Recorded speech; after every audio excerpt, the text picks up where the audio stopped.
The steady beeping of the Deep Space Monitoring Station broke the night's silence. Jack Miller, the night shift operator at NASA's Deep Space Listening Post, sat up straight in his chair. His coffee cup stopped halfway to his mouth as he stared at the readings appearing on his screen. "This can't be right," he muttered, adjusting his glasses. The energy signatures coming from near Jupiter's orbit were unlike anything he had seen in his 15 years at the station. They pulsed with a regular pattern that was too precise to be natural. Within hours, every major space agency on Earth was analyzing the data. The United Space Command, humanity's combined space fleet, called an emergency meeting. In the main conference room of the USC headquarters, Admiral Wilson stood before a large screen showing the mysterious readings. "Ladies and gentlemen," he said, his voice firm and clear, "what we're looking at appears to be artificial in nature. The energy patterns suggest advanced technology, and it's not ours." The room erupted in whispers and murmurs. Dr. Anna Weber, the lead scientist, stepped forward. "The signatures match no known natural phenomenon. More importantly, they're degrading. Whatever is out there, it's in trouble." Admiral Wilson didn't hesitate. "Launch the rescue fleet. If someone needs help out there, we're going to provide it." 3 of Earth's most advanced ships departed within 6 hours. The USC Mercy, USC Hope, and USC Horizon broke orbit and headed toward Jupiter, carrying the best engineers and scientists Earth had to offer. They made the journey in record time, using the new fusion drives that had revolutionized space travel just 5 years earlier. As they approached the source of the signals, the crew of the lead ship, USC Mercy, got their first visual.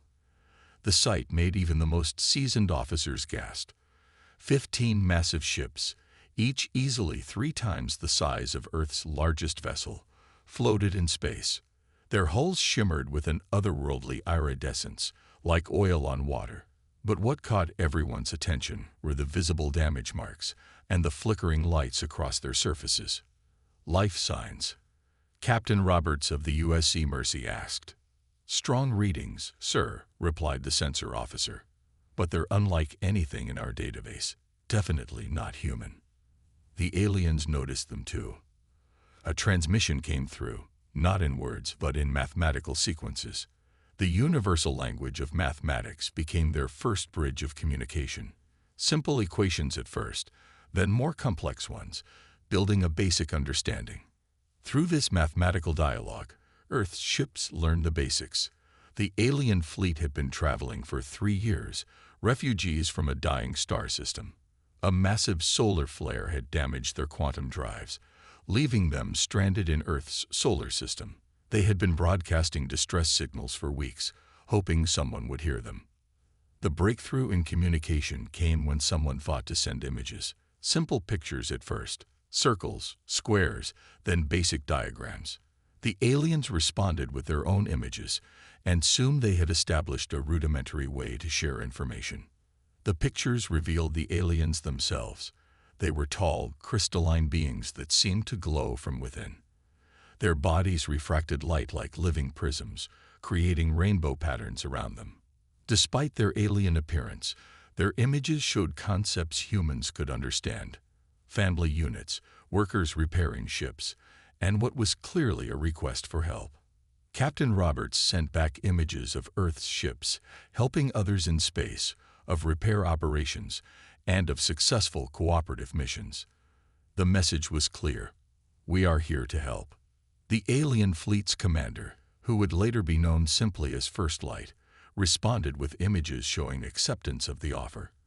As Earth's ships moved closer to begin assessment of the damage, First Light transmitted one final image: their entire fleet's crew, over 10,000 beings, standing together in what was clearly a gesture of gratitude.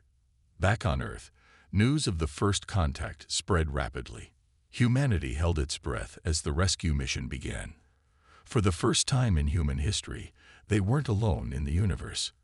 And their first act as a spacefaring race in this new era would be one of compassion and aid.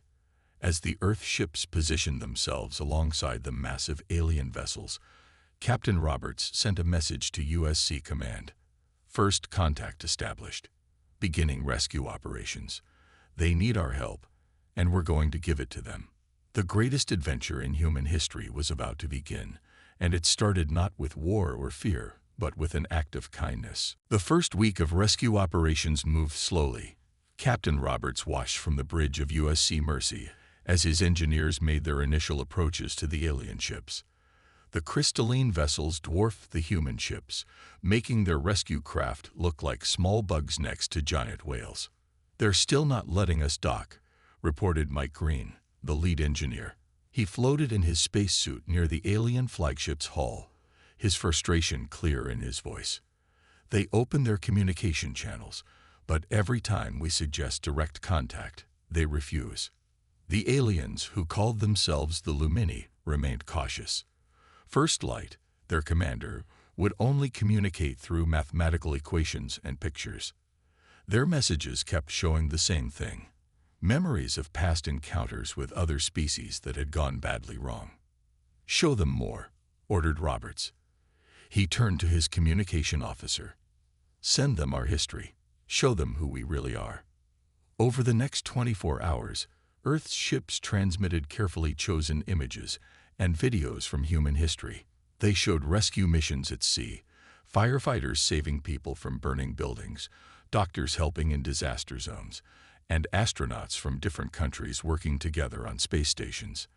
They showed humanity at its best, helping others without asking for anything in return. First Light's response came slowly. New images appeared on the communication screens, showing their own history. The Lumini had once been part of a vast network of spacefaring races, but wars and betrayals had destroyed their trust. Now they were refugees, carrying the last survivors of their world. "Look at these readings," Anna Weber said suddenly, pointing to her screen. "Their flagship's power core is becoming unstable. At this rate, they have maybe 48 hours before critical failure." Captain Roberts made a bold decision. He ordered a small shuttle prepared and put on his own spacesuit. "Sometimes," he told his worried crew, "you have to show trust to earn trust." The small shuttle left USC Mercy's Bay, carrying only Roberts and Anna. As they approached the alien flagship, they'd broadcast a simple message: "We come to help. No weapons. Just two people." First Light's response was immediate. Warning signals flashed from the alien ship, ordering them to stay back. Roberts ignored them. He guided the shuttle closer, then stopped just 100 meters from the flagship's hull. They waited. Hours passed. The shuttle's oxygen supply dropped to half. Anna monitored the alien ship's failing systems, watching as the power fluctuations grew worse. Finally, a new message appeared. First Light requested visual communication. A first. The shuttle's screen lit up, showing the alien commander. First Light's crystalline body pulsed with internal light, creating patterns that somehow conveyed both authority and desperation.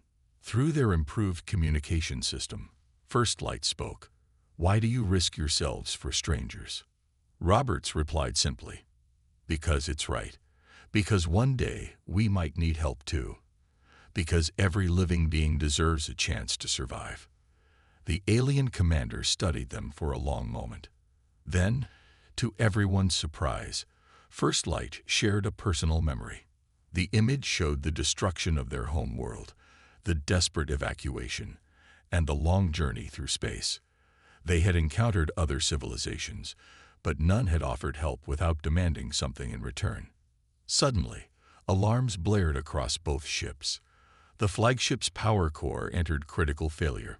Without immediate intervention, the chain reaction would destroy not just the flagship but several nearby ships as well. First Light made their decision. The massive docking bay doors of the flagship opened, inviting the human shuttle inside. Roberts piloted the shuttle into the alien ship. As they landed, they saw hundreds of Lumini gathered to meet them. The crystalline beings glowed with different colors, their bodies refracting light in complex patterns. First Light waited at the front of the crowd. The human captain and scientists stepped out of their shuttle, removing their helmets in what they hoped would be seen as a gesture of trust. The air was breathable, just as their sensors had indicated. First Light stepped forward, their crystalline form shifting to match the color of the human skin, a sign of respect in their culture. "You risk much to help us," they communicated. "Perhaps there is hope for trust after all." As emergency teams from USC Mercy rushed to stabilize the power core, humans and Lumini worked side by side for the first time. It wasn't just the beginning of a rescue mission anymore. It was the start of something much bigger. A friendship between two very different species who discovered they had more in common than they thought. The engine room of the Lumini flagship was unlike anything the human engineers had ever seen. Massive crystals pulsed with energy, connected by streams of light that flowed like rivers through transparent tubes. But many of these crystals were dark or flickering, damaged by the solar flare that had stranded the fleet. Tom Reed, the youngest engineer on the rescue mission, walked around the alien engine with his tablet, taking readings. Next to him floated Ray, a Lumini engineer whose crystal body glowed with a soft blue light. They had been working together for 3 days, trying to understand each other's technology. "This is the problem," Tom said, pointing to his screen. "Your quantum drive uses crystal matrices we've never seen before. Our repair methods won't work on them." Ray's body flickered with patterns that the translation system interpreted. "Without these drives, we cannot continue our journey. Our people will be stranded here." The human engineers had tried everything they knew. They had brought their best tools and finest replacement parts from Earth, but nothing matched the advanced crystal technology of the Lumini ships. Even their most advanced computers couldn't fully understand how the alien drives worked.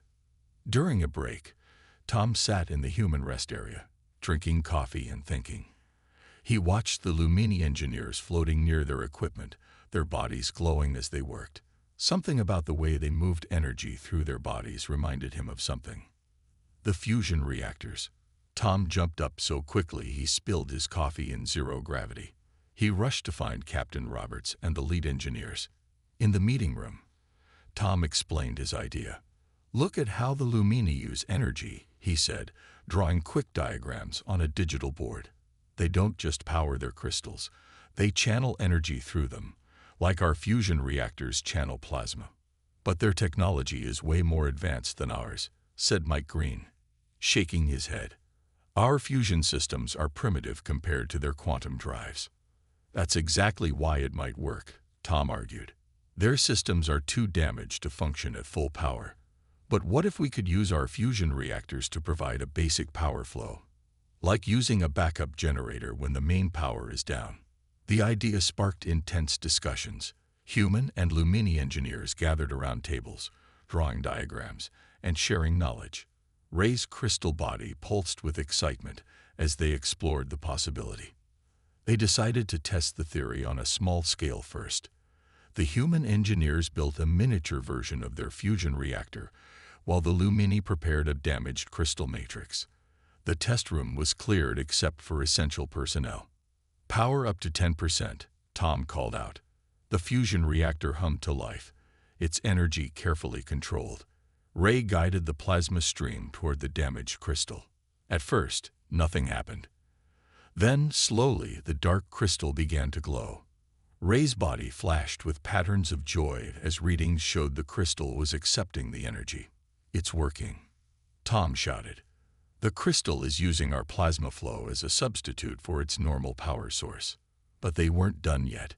Making this work for an entire fleet would be much harder. The human engineers worked around the clock, modifying their fusion systems to work with alien technology. The Lumini shared their knowledge of crystal engineering, teaching humans secrets of energy manipulation they had never imagined. Together, they built a new kind of power system, one that combined human fusion technology with Lumini crystal matrices. It wasn't as efficient as the original quantum drives, but it would be enough to get the fleet moving again. After 2 weeks of non-stop work, they were ready to test the system on one of the smaller Lumini ships. Everyone watched nervously as the new hybrid power system came online. The ship's crystals lit up one by one, glowing brighter than they had in weeks. The energy flowed smoothly through the modified systems, stable and strong. In the control room, humans and Lumini alike held their breath as they checked the readings. All systems are functioning, Ray announced, their body glowing with bright colors. The hybrid drive is working better than we calculated. Energy efficiency is at 70% of our original systems. Tom grinned as cheers filled both human and Lumini communication channels. Not bad for a backup system, he said. They had done more than just fix the ships. Together, humans and Lumini had created something entirely new, a perfect blend of both civilizations' technology. It was proof that when different species worked together, they could solve problems neither could handle alone. While the engineers worked on the ships, something unexpected started happening in the common areas between the human and Lumini vessels. What began as necessary meetings turned into curious interactions as both species tried to learn about each other. The main observation deck of USC Mercy had been converted into a shared space. Humans had brought chairs and tables, while the Lumini created crystal formations that served as their resting places. Today, the room was filled with both species, each fascinated by the other's way of life. Bob, the ship's cook, had become an unexpected ambassador of human culture. He noticed that the Lumini didn't eat food like humans did. They absorbed energy directly through their crystalline bodies. Still, they were curious about the human ritual of eating together. "Watch this," Bob said to a group of Lumini, cracking an egg into a pan. The aliens' bodies flickered with interest as the clear liquid turned white and solid. They had never seen physical matter change form like this before. The Lumini, in turn, showed humans how they shared energy. A group of them joined their crystal hands in a circle, creating a beautiful light show as energy passed between them. It was their way of bonding, similar to how humans shared meals. One day, Mark from the entertainment department brought his guitar to the common area. As he started playing, something amazing happened. The Lumini in the room began to pulse with light and rhythm with the music. Their crystalline bodies created patterns that danced with the sound waves. "They're resonating with the music," Anna Weber exclaimed, quickly setting up instruments to measure the phenomenon. The Lumini were not just hearing the music. They were physically experiencing it, their bodies becoming part of the melody. Excited by this discovery, the Lumini showed humans their own form of art. They could create complex light patterns that told stories, much like human movies. They projected these light shows onto the walls, sharing tales of their history, their lost home, and their hopes for the future. But not all cultural exchanges went smoothly. One day, a human engineer tried to shake hands with a Lumini scientist. The alien's body suddenly turned dark gray, their equivalent of jumping in surprise. They had no concept of physical greetings, and the attempt at contact had startled them. "We're sorry," Captain Roberts said after the incident. "We should have asked about your customs first." First Light's response was unexpected. Their body glowed with amusement. Through the translator, they explained that such misunderstandings were natural and even valuable. They helped both species learn and grow. The Lumini were particularly impressed by human adaptability.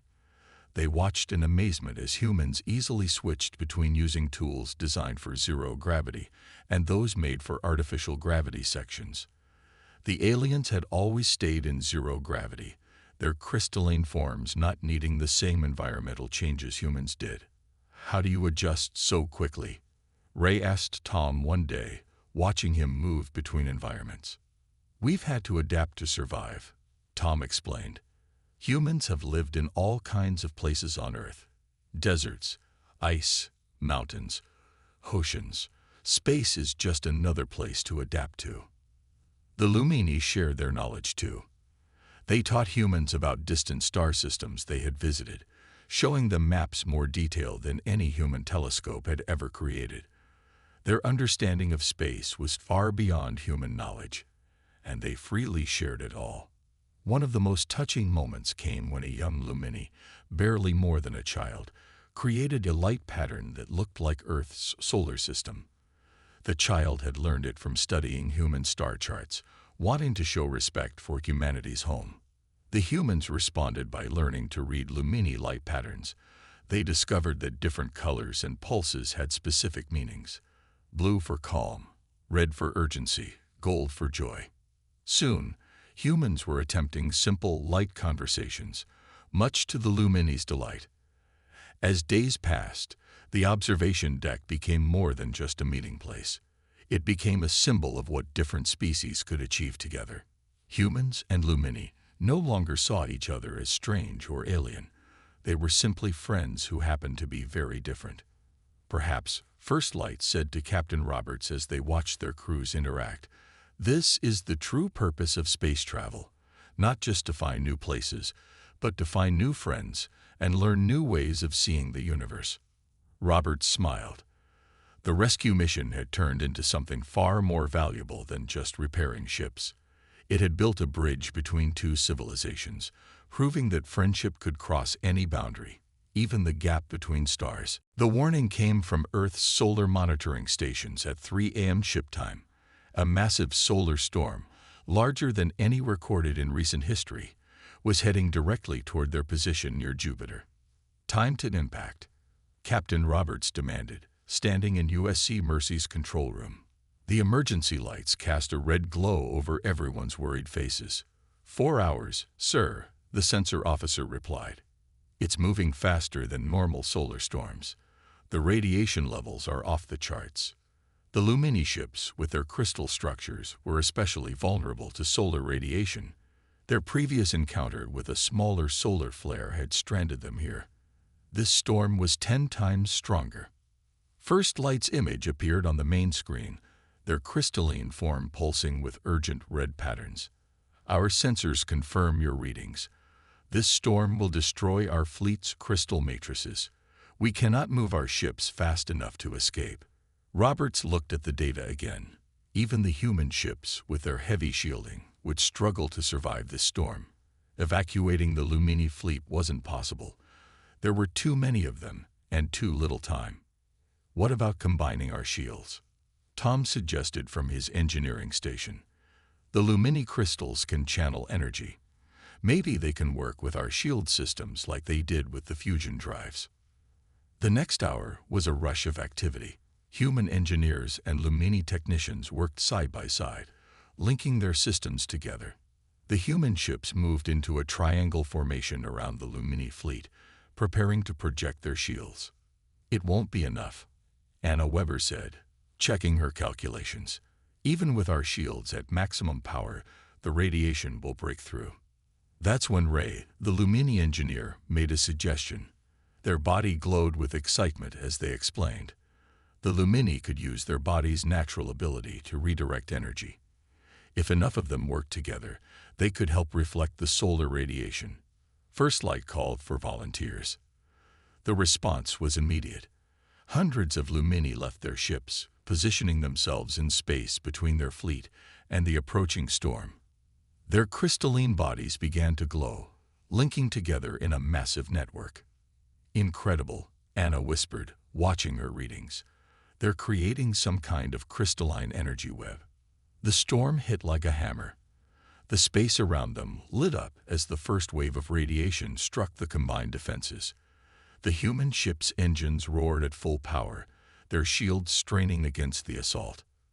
The Lumini energy web lit up like a Christmas tree, their combined bodies redirecting massive amounts of radiation. But it wasn't perfect. Some Lumini crystals began to crack under the pressure. "Shield failure on Section 4, someone shouted. A gap was forming in their defenses. Without hesitation, Tom put on a spacesuit. "I can reroute power from our backup systems, but someone needs to go out there and connect it manually." Captain Roberts nodded grimly. "Be careful." Tom pushed off from the airlock, floating toward the failing shield generator. Around him, the Lumini continued their energy dance, their bodies glowing brighter than ever as they fought against the storm. The radiation levels were dangerous, even in his suit. Tom's hands shook as he worked to connect the power cables. Above him, streams of deadly radiation crashed against the shields like waves against a breakwater. 30 seconds to peak radiation. Anna's voice crackled through his radio. Tom made the final connection just as the storm reached its highest point. The combined shield network flared with power. The Lumini energy web pulsed with incredible brightness. For a moment, it seemed like the whole world was made of light. Then, slowly, the storm began to pass. One by one, the radiation sensors showed decreasing levels. The Lumini began to relax their energy web, their glowing bodies showing signs of exhaustion but pride. Tom floated back to the ship, watching in awe as the last rays of the storm passed harmlessly around their protected fleet. What they had just done was supposed to be impossible. Humans and aliens working together to survive something neither species could have handled alone. Inside the ship, humans and Lumini celebrated together. Crystal bodies glowed with joy while humans cheered and hugged each other. They had faced a crisis that should have destroyed them all. And instead, they had become stronger. Today, First Light announced, their bodies shining with a warm golden light, "We are no longer two species helping each other. Today, we proved we are one fleet, one team, one family." Looking at the tired but happy faces around him, human and Lumini alike, Captain Roberts couldn't help but agree. Sometimes it took a crisis to show people, and aliens, what they could achieve together. 2 days after surviving the solar storm, Tom and Ray stood in the main engineering bay of the largest Lumini ship, surrounded by both human and alien technology. Their success with the shield combination had given them a new idea for the quantum drives. "The way your people channeled energy during the storm," Tom said, checking readings on his tablet. "It's similar to how the quantum drives should work, isn't it?" Ray's crystal body pulsed with blue light in agreement. "Yes, our bodies naturally do what our damaged drives cannot: channel and direct pure energy." The engineering bay had become a strange mix of human and Lumini technology. Fusion reactors sat next to crystal matrices, connected by a web of power cables and light channels. After 3 weeks of work, they were ready to test their biggest project yet: a completely new type of engine. "All teams report ready," Captain Roberts announced over the comm system. Every ship in both fleets was watching. If this worked, it would do more than just fix the Lumini ships. It would revolutionize space travel for both species. Tom looked at their creation. They had taken a human fusion reactor and surrounded it with Lumini crystals. The crystals were arranged in a pattern that Ray said would amplify and direct the fusion energy in ways humans had never imagined. "Beginning power-up sequence," Tom said, his fingers moving across the control panel. The fusion reactor hummed to life, its blue glow mixing with the natural light of the Lumini crystals. Ray floated near the crystal array, their body glowing as they monitored the energy flow. Crystal matrices accepting power. Beginning conversion process. The room filled with light as energy from the fusion reactor flowed into the crystals. The crystals changed color, from blue to purple to a bright white, that made everyone shield their eyes. Energy conversion at 200% of expected levels, Anna reported from her monitoring station. "The crystals are amplifying the fusion power far beyond our calculations." Ray's body pulsed with excitement. "The crystal matrix is stable. Energy flow is clean. This is working better than our original drives ever did." The test continued for an hour, with every reading showing incredible results. The new hybrid drive wasn't just working. It was performing far beyond what either species had thought possible. First Light called an immediate meeting of both human and Lumini leaders. In the grand meeting chamber, they reviewed the test results together. "These readings are remarkable," First Light said, their body glowing with bright gold happiness. "This new drive system is 3 times more efficient than our original quantum drives." Captain Roberts smiled. "And it's 10 times more powerful than our best fusion engines. Together, we've created something neither of us could have built alone." The next few days were filled with activity as both fleets worked to install the new hybrid drives. The human engineers taught the Lumini how to maintain the fusion reactors, while the Lumini showed humans how to grow and shape the crystals needed for the energy conversion. "Watch this," Ray said to Tom, placing the small crystal near a fusion energy stream. The crystal began to grow, forming the exact shape they needed. With your fusion power, we can now grow replacement crystals whenever we need them. Tom shook his head in amazement. And with your crystals, we can make our fusion power do things we never thought possible. We're not just fixing your ships anymore. We're changing how both our species will travel through space. One by one, the new drives were installed and tested. Each success brought cheers from both humans and Lumini. Ships that had been stranded for months came back to life, their systems now stronger than ever. The final test came when the largest Lumini ship powered up its new drive. The massive vessel, almost a kilometer long, lit up with a combination of fusion power and crystal energy. When the drive engaged, the ship moved with more grace and power than it had ever shown before. First Light's body glowed with all the colors of the rainbow, a sign of absolute joy in their culture. Our people will never forget what humans have done for us. You didn't just save us. You helped us become better than we were. Captain Roberts looked around at his crew working side by side with the Lumini. That's what humans do best, he said. We don't just solve problems. We find ways to improve things for everyone.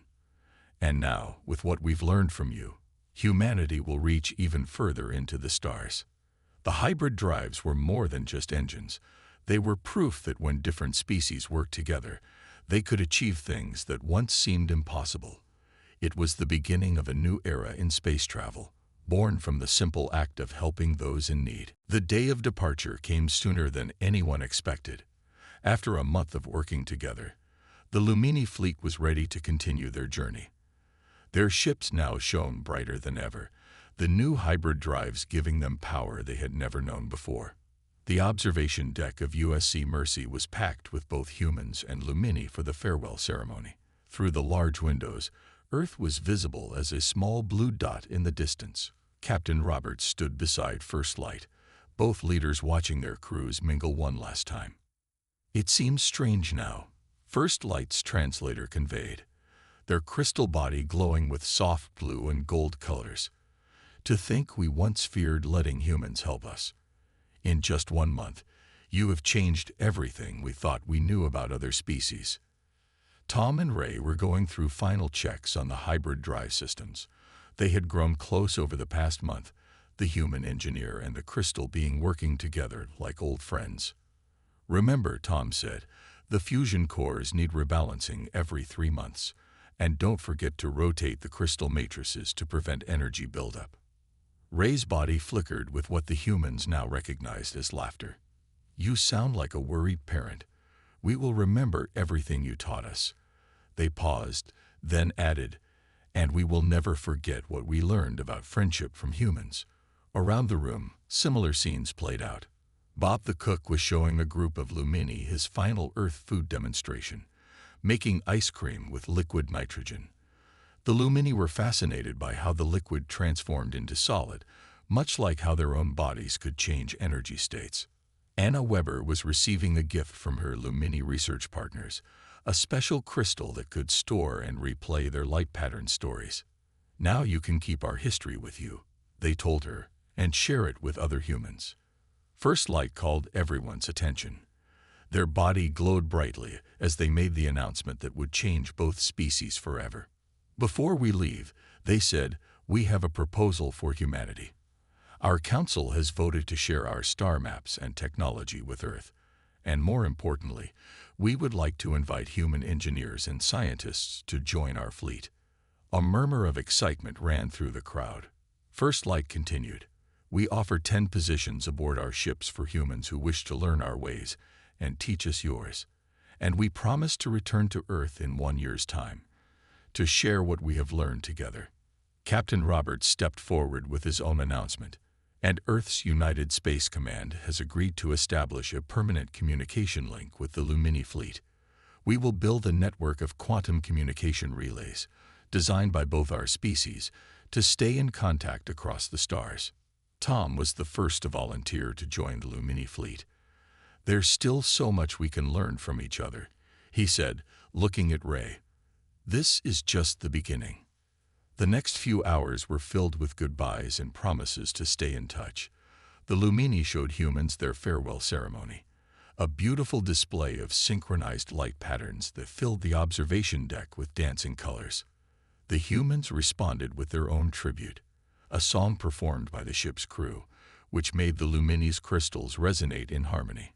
As the chosen humans prepared to board the Lumini ships, Captain Roberts handed First Light a small box. "A gift from Earth," he said. Inside was a simple crystal, grown in Earth's laboratories using techniques learned from the Lumini, but with a unique human touch. When activated, it projected an image of both fleets working together during the solar storm. "To remind us," Roberts said, "that our greatest achievements come when we work together." First Light's body glowed with all colors at once, their expression of deepest emotion. "We came to your solar system as broken refugees," they said.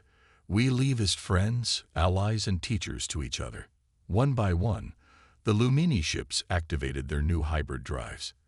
The space around Jupiter lit up with beautiful patterns of energy as the massive vessels prepared to depart. The 10 humans who would join them sent their final messages to Earth, ready to begin their adventure. The last image the Earth ships saw was the Lumini fleet forming a line of light against the stars, their crystal ships glowing with the combined power of human and alien technology. As they disappeared into deep space, they left behind more than just memories. They left hope for a future where different species could work together to achieve the impossible. Captain Roberts watched them go, knowing this wasn't an ending, but a beginning. Humanity had passed its first real test among the stars not through power or technology, but through kindness, creativity, and the willingness to help others in need. "Safe travels, friends," he said quietly, "until we meet again."